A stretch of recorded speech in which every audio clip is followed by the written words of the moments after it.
আসসালামু আলাইকুম প্রিয় দর্শক, স্বাগত জানাচ্ছি আমার দেশের সোমবারের টপ নিউজে। আপনাদের সাথে আছি আমি তাহমিনা তাসির। শুরুতেই থাকছে গ্রেফতারি পরোয়ানা জারি প্রসঙ্গ।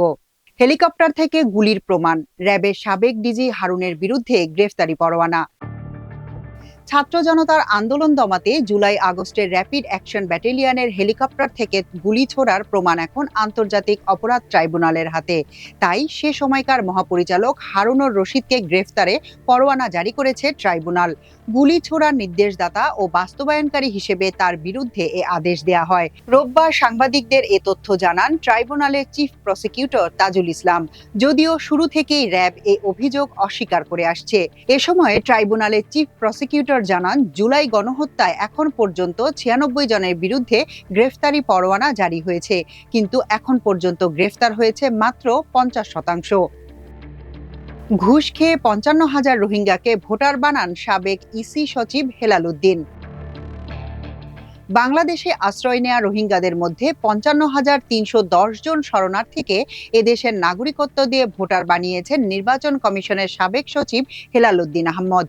দুদক জানায়, অবসরের পর কক্সবাজারের ঈদগাঁও, ইসলামাবাদ ও ইসলামপুর এলাকা থেকে আওয়ামী লীগের হয়ে নির্বাচনে অংশ নেয়ার আকাঙ্ক্ষা থেকেই হাজার হাজার রোহিঙ্গা নাগরিককে নাগরিকত্ব দিয়ে ভোটার বানান শেখ হাসিনার আস্থাভাজন হেলাল উদ্দিন। এই প্রক্রিয়া নির্বিঘ্ন করতে স্থানীয় জনপ্রতিনিধি, পাসপোর্ট অফিসের কর্মকর্তা, জেলা ও পুলিশ প্রশাসনের শীর্ষ কর্মকর্তাদের সমন্বয়ে বড় একটি সিন্ডিকেট গড়ে তুলেছিলেন তিনি। নরসিংদীর রায়পুরায় আধিপত্য বিস্তার নিয়ে আওয়ামী লীগের দুই পক্ষের সংঘর্ষ, নিহত 2। আওয়ামী লীগের দুই পক্ষের সংঘর্ষে 2 জন নিহত হয়েছেন। এ ঘটনায় আহত হয়েছেন আরো অন্তত 10 জন। পুলিশ জানান, রোববার সকালে উপজেলার চরাঞ্চলের বাঁশগাড়ি এলাকায় আধিপত্য বিস্তার নিয়ে আওয়ামী লীগ সমর্থক বাঁশগাড়ি ইউনিয়ন পরিষদের সাবেক চেয়ারম্যান আশরাফুল হক সরকার ও বর্তমান চেয়ারম্যান রাতুল হাসানের সমর্থকদের মধ্যে বিরোধ চলছিল।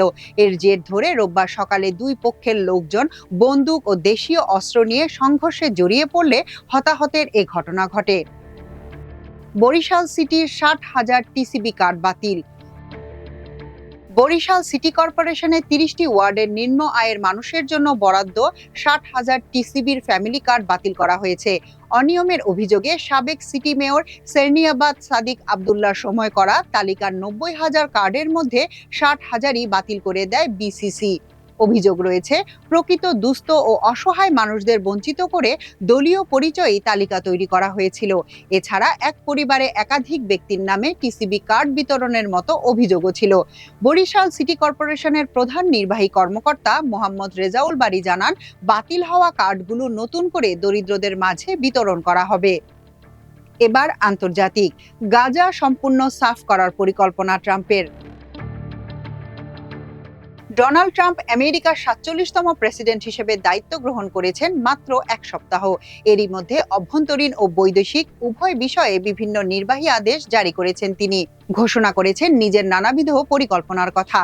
গাজা নিয়েই এমনই একটি পরিকল্পনার কথা জানিয়েছেন ট্রাম্প। ফিলিস্তিনের স্বাধীনতাকামী সংগঠন হামাস নিয়ন্ত্রিত গাজা থেকে ফিলিস্তিনিদের সরিয়ে গাজা পুরোপুরি খালি করার পরিকল্পনার কথা বলেছেন তিনি।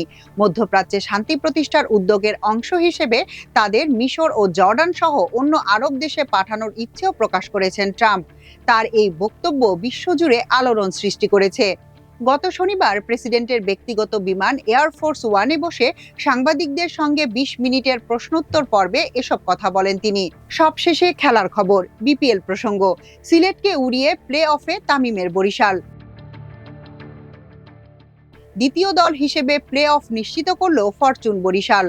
রোববার দিনের প্রথম ম্যাচে সিলেটকে 8 উইকেটে হারায় বরিশাল। এই হারে টেবিলের তলানিতেই থাকল সিলেট স্ট্রাইকার্স। সিলেটের বিপক্ষে বরিশালের এই জয়ের নায়ক ফাহিম আশরাফ। আগে ব্যাট করতে নেমে ফাহিমের দুর্দান্ত বোলিংয়ে 116 রানে গুটিয়ে যায় সিলেট।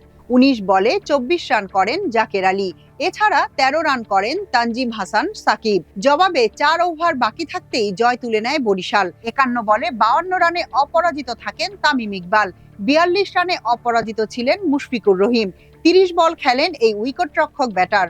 সিলেটের হয়ে নাহিদ ইসলাম ও সুমন খান একটি করে উইকেট নেন।